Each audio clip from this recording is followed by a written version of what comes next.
प्रिय विद्यार्थी नमस्कार। आज की कक्षा में आप सबका स्वागत है। आज मैं व्याकरण विषय में पत्र पढ़ाने जा रही हूँ। पत्र आप जानते हैं कि 6 क्लास से शुरू हो जाता है और कक्षा 10 तक औपचारिक और अनौपचारिक दो रूपों में यानी दो प्रकार में जो है हर वर्ष हर परीक्षा में पूछा जाता है।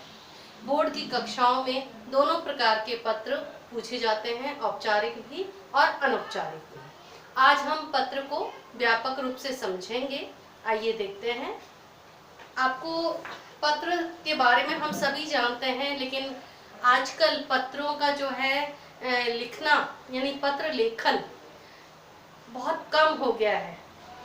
मुख्यतः पारिवारिक पत्र जो सगे संबंधियों को लिखे जाते थे, जो अपने पारिवारिक लोगों को लिखा जाता था, वो पत्र जो है अब बहुत कम हो गया है। केवल दूर दराज के क्षेत्रों में पत्रों का आदान प्रदान रह गया है।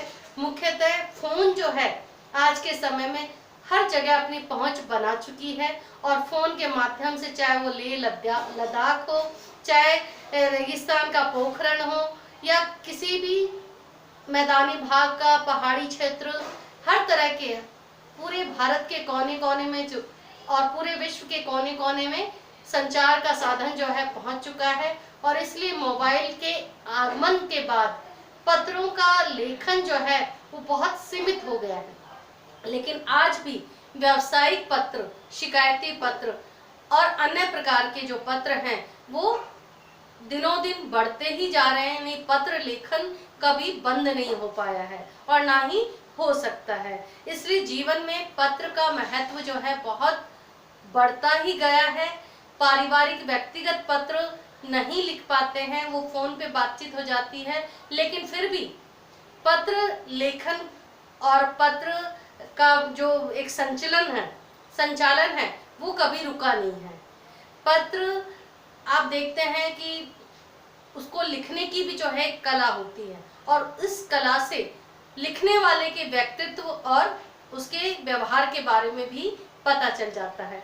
तो पत्र लेखन एक कला ही नहीं है, पत्र उसके व्यक्तिगत व्यवहारिक रूप को भी दर्शाता है, व्यक्तित्व को भी दर्शाता है। इसलिए जीवन में पत्र का महत्व जो है बहुत बढ़ गया है।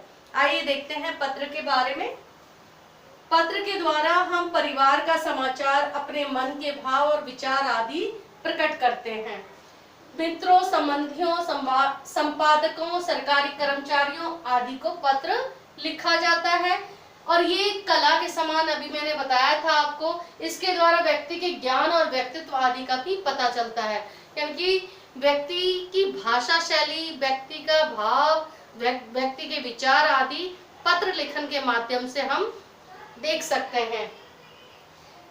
अब जो है पत्र दो प्रकार के होते हैं, औपचारिक और अनौपचारिक। और अनौपचारिक पत्र वे होते हैं जो हम अपने मित्रों को, सगे संबंधियों को लिखते हैं, और औपचारिक पत्र वे होते हैं जो शिकायती पत्र होते हैं, कार्यालय पत्र होते हैं, प्रधानाध्यापक को लिखे गए या व्यावसायिक पत्र होते हैं।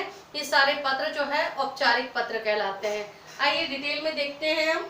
तो औपचारिक पत्र किसे कहते हैं? जिन व्यक्तियों के व्यक्तिगत संबंध नहीं होते, यानी कि जिन व्यक्तियों से व्यक्तिगत संबंध नहीं होते, यानी कि प्रोफेशनल या व्यावसायिक संबंध हो, और तो ऐसे पत्र उन्हें लिखे जाने वाले औपचारिक पत्र कहलाते हैं। यानी कि जो पत्र व्यक्तिगत लोगों को नहीं लिखे जाते, जो जिनसे हमारा व्यक्तिगत संबंध नहीं होता, पारिवारिक संबंध नहीं होता, जब हम उनको किसी प्रकार का पत्र लिखते हैं तो वे पत्र औपचारिक पत्र कहलाते हैं। ये औपचारिक पत्र मुख्यतः 4 प्रकार के माने जाते हैं, जिसमें पहला होता है प्रार्थना पत्र या आवेदन पत्र। आज के समय में सबसे ज्यादा प्रार्थना पत्र या आवेदन पत्र लिखे जाते हैं। ये भी कई प्रकार से लिखे जाते हैं, जैसे नौकरी के आवेदन के लिए, शुल्क मुक्ति के लिए, कैरेक्टर सर्टिफिकेट यानी चरित्र प्रमाण पत्र के लिए, ट्रांसफर सर्टिफिकेट यानी स्थानांतरण प्रमाण पत्र के लिए, इसके अलावा अवकाश के लिए, किसी भी प्रकार का आवेदन। तो ये सारे जो है प्रार्थना पत्र या आवेदन पत्र में आते हैं। दूसरा है इसमें सार्वजनिक पत्र। सार्वजनिक पत्र ये निमंत्रण, सार्वजनिक रूप से निमंत्रण प्रदान करने के लिए भी हो सकते हैं, और विविध प्रकार के जो सरकारी पत्र होते हैं, कार्यालय पत्र होते हैं, वो सार्वजनिक पत्र के अंतर्गत आते हैं, जो एक साथ कई लोगों को लिखे जाते हैं, भेजे जाते हैं। अब है तीसरा भेद इसका, शिकायती पत्र। शिकायती पत्र अधिकतर या अधिकारियों को लिखे जाते हैं, किसी भी, चाहे वो बिजली से संबंधित हो, चाहे पानी से संबंधित हो, चाहे गंदगी, मोहल्ले में गंदगी से संबंधित हो, किसी बीमारी के फैल जाने की से संबंधित हो, तो ये सारे पत्र शिकायती पत्र कहलाते हैं। और ऐसे पत्र संपादक के नाम पर भी लिखे जाते हैं, यानी कि जब हम किसी विशेष विभाग को जब पत्र लिखते हैं और किसी प्रकार का उससे समस्या समाधान नहीं होता, तो हम ऐसी शिकायतों को अखबार के माध्यम से, संचार के माध्यम से संपादक को लिखते हैं, तो ये लेटर टू एडिटर में आ जाता है। तो इस प्रकार से शिकायती पत्र अधिकारियों को या संपादक के नाम से हम लिखते हैं। चौथा है व्यावसायिक पत्र। व्यावसायिक, जो कि प्रोफेशनल लेटर कहलाते हैं, ये पुस्तक विक्रेता को जब हम लिखते हैं, या फिर किसी कंपनी को लिखते हैं, या बैंक को लिखते हैं, या संस्थान आदि के नाम से जब हम किसी प्रकार का पत्र लिखते हैं, तो वो व्यावसायिक पत्र कहलाता है। तो इस प्रकार से आपने देखा कि औपचारिक पत्र जो है 4 प्रकार के होते हैं: प्रार्थना पत्र या आवेदन पत्र, सार्वजनिक पत्र, शिकायती पत्र और व्यावसायिक पत्र। अब जो है दूसरा अनौपचारिक पत्र, जो समय के अनुसार ऊपर वाले चारों प्रकार के पत्र जो है जितने पहले लिखे जाते हैं उससे कई गुना अब लिखे जाने लगे हैं, यानी पत्र लिखने की कला का ह्रास नहीं हुआ है, वो उत्तरोत्तर बढ़ता ही गया है। लेकिन अनौपचारिक पत्र लेखन बहुत कम हो गए हैं, सीमित हो गए, और औपचारिक पत्र जो है दिनों दिन इनकी संख्या बढ़ती जा रही है, क्योंकि आवश्यकता के अनुसार ये लेखन की कला जो है विकसित होती जा रही है। अब अनौपचारिक पत्र में जिन व्यक्तियों के साथ व्यक्तिगत या पारिवारिक संबंध होते हैं उन्हें लिखे जाने वाले पत्र हम अनौपचारिक कहते हैं उनको। मित्रों, संबंधियों को लिखे जाने वाले पत्र ही अनौपचारिक पत्र होते हैं। यानी कि हमेशा आपको ध्यान रखना है कि औपचारिक पत्र जो प्रार्थना पत्र के रूप में, कार्यालयी पत्र जो शिकायती पत्र या व्यावसायिक पत्र होते हैं, और अनौपचारिक पत्र जो सगे संबंधियों को, मित्रों को, पारिवारिक लोगों को लिखे जाते हैं, वो अनौपचारिक कहलाते हैं। तो इस तरह से दोनों प्रकार के वर्गीकरण को आपको ध्यान रखना है। तो अनौपचारिक पत्र या तो बधाई के रूप में, मान लो कि आपके मित्र का जन्मदिन था और आप पहुंच नहीं पाए, तो उसके लिए आप बधाई पत्र लिखते हैं। या फिर मान लो प्रशंसा पत्र, कि आपका मित्र है या छोटा भाई है, छोटी बहन है, जिसने किसी विशेष क्षेत्र में जो है पुरस्कार अर्जित किया है, और उसको जो है प्रशंसा और अधिक जो है अभिप्रेरणा के लिए जो है आप प्रशंसा पत्र लिखते हैं। या फिर जो है सूचना लेखन के लिए, कि मान लीजिए कि आपको किसी चीज की आवश्यकता है, या फिर उसकी पूर्ति के लिए आप अपने माता पिता को एक सूचना देते हुए पत्र लिखते हैं। तो इस प्रकार से जो है ये पत्र अलग अलग प्रकार से लिखे जाते हैं। अब आपको ध्यान रखना है पत्रों के अंग। पत्र के प्रकार आपने देख लिए, 2 प्रकार के, औपचारिक और अनौपचारिक। अब हम पत्रों के अंग देखते हैं। देखो, पत्र का जो स्ट्रक्चर होता है वो समझना बहुत आवश्यक होता है, क्योंकि पत्र में जो अंक आते हैं वो उसकी पूरी विषय वस्तु, उसका प्रारंभ, उसका अंत, सब कुछ देखा जाता है। तो प्रस्तुतिकरण कैसा है, उसका विषय वस्तु कैसा है, उसका जो है अंत कैसा है, तो ये सब मिला के जो है अंक दिए जाते हैं बोर्ड में। तो आपको ध्यान रखना है कि पत्रों के अंक को सामान्यतः रूप से जो है 10 अंग माने जाते हैं। पत्र के हम 10 प्रकार के अंग मानते हैं, यानी पार्ट्स, उसके 10 पार्ट्स मानते हैं, जिसमें सबसे पहले आता है पत्र प्रेषक का पता, यानी जो पत्र लिखने वाला है ये औपचारिक रूप में पूर्ण रूप से लिखा जाता है, और अनौपचारिक में आंशिक पता होता है, बिल्कुल छोटा सा। दूसरा होता है तिथि, यानी पता के नीचे सबसे पहले प्रेषक ने अपना पता लिखा, उसके बाद जो है तिथि यानी दिनांक, तो उसके नीचे दिनांक अवश्य लिखा जाना चाहिए। उसके बाद आता है संबोधन। औपचारिक में जिसे पत्र लिखा जाता है उसका नाम, पद या पता वो लिखा जाता है, और अनौपचारिक में पूज्य, आदरणीय, अकॉर्डिंग टू रिलेशन वो लिखा जाता है, यानी छोटे हैं तो उस हिसाब से और बड़े हैं तो उस हिसाब से। फिर आता है यहाँ पे नाम, पद, पता लिखने के बाद माननीय, माननीय, संबोधन हो, यानी कि अनौपचारिक में आपको ध्यान रखना है कि वे पूज्य, आदरणीय, और यदि औपचारिक है तो उसमें माननीय या माननीय आदि होते हैं। अनौपचारिक में पत्र पाने वाले का नाम पता न लिखकर पूज्य या आदरणीय ही लिखा जाता है। यानी कि आपको यहाँ भी ध्यान रखना है कि तिथि के बाद, दिनांक के बाद यदि आप औपचारिक पत्र लिख रहे हैं, मान लो कि आप किसी संपादक महोदय को लिख रहे हैं, तो वहां पे उसका नाम, फिर पद और फिर पता, तो उसको आप लिखेंगे कि भाई मान लीजिए श्री नरेश कौशिक जी, फिर संपादक महोदय, दैनिक भास्कर, कार्यालय जयपुर। तो इस तरह से आप उसका पता लिखेंगे। और लेकिन अनौपचारिक में केवल आदरणीय और पूजनीय या फिर स्नेहिल इस तरह से लिखा जाता है।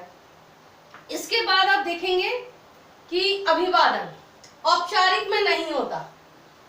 औपचारिक में अभिवादन नहीं किया जाता, लेकिन अनौपचारिक में संबंध के अनुसार जो है अभिवादन किया जाता है। यानी प्रणाम या छोटे हैं तो शुभ आशीर्वाद, इस तरह से आगे बढ़ा जाता है।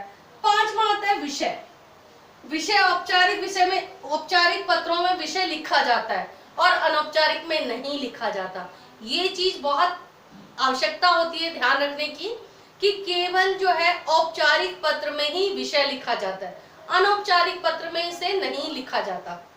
इसके बाद होता है पत्रारंभ, यानी पत्र का आरंभ कैसे किया जाए, शुरू कैसे किया जाए। तो अनौपचारिक पत्र में अभिवादन के बाद सीधे पत्र प्रारंभ हो जाता है। भाई प्रणाम और आदि करके सीधे पत्र लिखना प्रारंभ हो जाता है और इसमें विषय के अनुसार जो है उसका विस्तार होता है। मूल विषय औपचारिक में जो है इसमें विषय जो भी है उसके हिसाब से उसका विस्तार किया जाता है। मूल विषय या कलेवर, औपचारिक में विषय का विस्तार आता है। जो विषय आपने टॉपिक लिखा था उसी को विस्तारित रूप में यहाँ पर बताना होता है कि मान लीजिए 2 दिन के अवकाश के लिए आपने विषय लिखा, अब यहाँ पर आप कारण सहित पूरा उसका विस्तार लिखेंगे कि ऐसी ऐसी समस्या है और इसके लिए जो है आपको अवकाश की आवश्यकता है, तो पूरा कब से कब तक ये पूरा विषय का विस्तार बताएंगे। अनौपचारिक में सूचना या अन्य, अनौपचारिक में मान लीजिए आपको प्रशंसा करनी है तो उस हिसाब से विषय का विस्तार होना है, बधाई देना है तो पूरा उसको विस्तार से बताते हुए फिर बधाई देंगे। यदि किसी सूचना देनी है तो उसको विषय को पूरा विस्तारित करते हुए आप सूचना देंगे। तो इस तरह से यहाँ भी विषय का विस्तार किया जाता है। इसके बाद है पत्र की समाप्ति, यानी कि शिष्टाचार सूचक शब्द होने चाहिए, चाहे वो औपचारिक हो चाहे अनौपचारिक हो। इसमें आपको ध्यान रखना है पत्र की समाप्ति, यानी कि मान लीजिए कि औपचारिक पत्र है तो आज्ञाकारी, भवदीय, प्रार्थी इस तरह के शब्द आएंगे, और अनौपचारिक है तो आपकी प्रिय पुत्री या आपकी बहन, इस तरह से समाप्ति होगी। इसके बाद होता है आत्मनिर्देश। आत्मनिर्देश ये होता है कि औपचारिक में, औपचारिक में वही भवदीय, अनौपचारिक में आपकी पुत्री, पुत्र आदि, और फिर अंत में जो है हस्ताक्षर और नाम। यदि औपचारिक पत्र है तो उसमें हस्ताक्षर और नाम सहित लिखे जाते हैं, और अनौपचारिक में सिर्फ आप संबंध के अनुसार उसको समाप्त करते हुए नाम लिख सकते हैं। तो इस प्रकार से आपने देखा कि पत्र 2 प्रकार के होते हैं, औपचारिक और अनौपचारिक। औपचारिक पत्र जो है विशेष प्रकार के, मुख्यतः जो है 4 प्रकार मैंने बताए हैं, जिसमें कार्यालय भी आ जाते हैं, सार्वजनिक भी आ जाते हैं, व्यावसायिक पत्र भी आ जाते हैं, आवेदन या प्रार्थना पत्र आ जाते हैं। अनौपचारिक पत्र इनके कोई प्रकार नहीं है, पारिवारिक संबंधियों या फिर जो है मित्रों को ये लिखा जाता है, और ये जो है बधाई देने के लिए, शुभकामना देने के लिए या फिर जो है सूचना देने के लिए प्रशंसा पत्र आदि लिखे जाते हैं। तो इस प्रकार से आपने देखा कि पत्र तो 2 प्रकार के होते हैं, लेकिन पत्र का जो है अंग, यानी कि उसका जो पूरा पैटर्न है वो पूरा ध्यान रखना आवश्यक है कि क्रमवार जो है आपको ध्यान रखना है कि किसके बाद क्या आना चाहिए। जैसे आपने देखा कि औपचारिक पत्र में विषय लिखा जाता है लेकिन अनौपचारिक में नहीं लिखा जाता, तो इन दोनों में आपको अंतर रखते हुए विषय का क्लेवर और विषय वस्तु का ध्यान में रखते हुए आपको पत्र लिखना आना चाहिए। तो इस प्रकार से पत्र के बारे में मैंने आपको बताया, और आगे जो है इसके अभ्यास कार्यों के द्वारा हम इसको और अच्छे से कर सकते हैं। धन्यवाद।